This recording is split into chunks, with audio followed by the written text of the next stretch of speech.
I was 26 years old when I met Tond. He wasn't just handsome, he was kind, goal-oriented, and respectful despite his wealthy background. I was the girl from a modest family who believed that love could conquer the deepest fear or battle, but my assertions soon proved to be dead wrong. My relationship with Tond went smoothly like a rollercoaster affair and soon got legalized. First we had a quiet court wedding, followed by a not too flamboyant traditional ceremony. My heart was full. I thought I had found peace.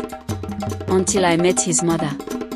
The first remark she made about me on the first day of meeting her broke my heart. "So, you're the tailor's daughter," she said. Connor has strange taste." That was my welcome into the Adegbite family. She gave no approval to our union. She didn't bless our union. She just stared, as if I had stolen something that belonged to her. But I smiled through it.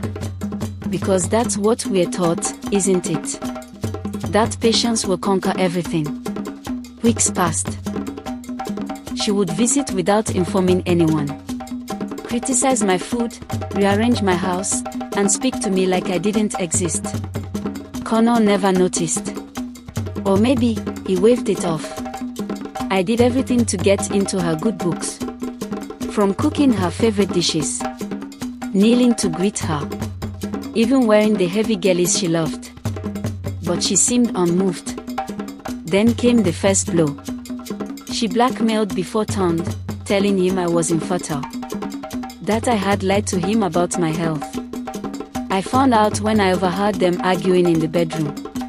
She said, "Didn't I warn you that many of these village girls had nothing to offer? They are all the same and not domesticated as you think. Could you tell my wife she is yet to take in, even taken in?" Tond never objected, rather he kept mute. He never confronted me to seek clarification on the allegations his mother made. It seems he made his judgments in his heart and his mother's word influenced his attitude. Suddenly he went cold towards me. Tond, as he was fondly called, declared war on me. But not with fists, through words and actions. She hired a house help to assist me. But she was rather a spy than a helper. She reported everything I did back to her. On our anniversary day, she brought Sod, who happened to be Tond's ex, to dinner. Just to spite me. After the evening music. When the meal was about to be served. In front of the guests. She said Sod is a real wife. See how she dresses, how she behaves. She made sure I always regret my presence at every family event. I lost my confidence and began to withdraw from people. I isolated myself from every social gathering, to the extent it became noticeable to my friends, who complained bitterly. My family asked why I always wore long sleeves. But I lied in a bid to prevent Tond from being tagged a violent and wicked man. Unfortunately, I was protecting my abuser because of shame. One night, after returning from a visit to his mother, Tond slapped and hit my face ruthlessly.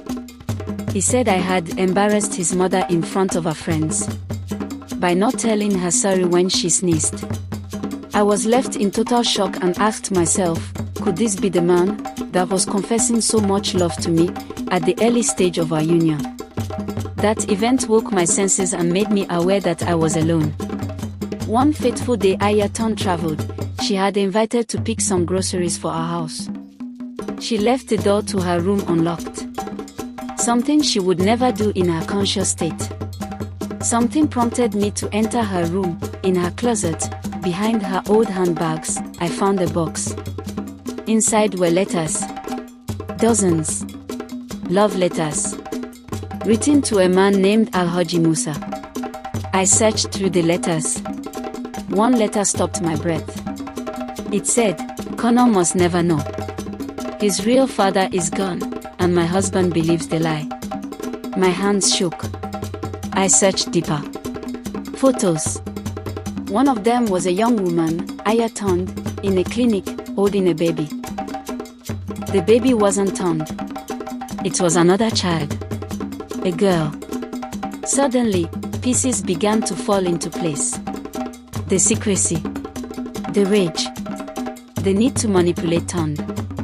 She was fake, a woman with no honor, who had been living her whole life hiding a truth. But I held it now. I didn't confront her immediately. No. I waited. At Connor's father's 70th birthday, in her usual manner, she insulted me in front of the entire family. My son deserves better. Not a barren girl with no class. I smiled, pulled out a letter, handed it over to her silently. Her face went pale. If I were you, I'd be kinder to the only one holding your secrets, I whispered. In a twist of events, she changed towards me, started praising me in public and cooked for me. Tom said he could understand the recent bonding between his mother and me, but whatever it was, he prayed it never ends soon. But I wasn't done. A week later, I gave an anonymous tip to the EFCC. Years ago, she had laundered money from the family business into a private account.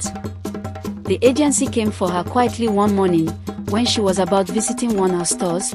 An arrest warrant was shown to her and she calmly followed them in their van.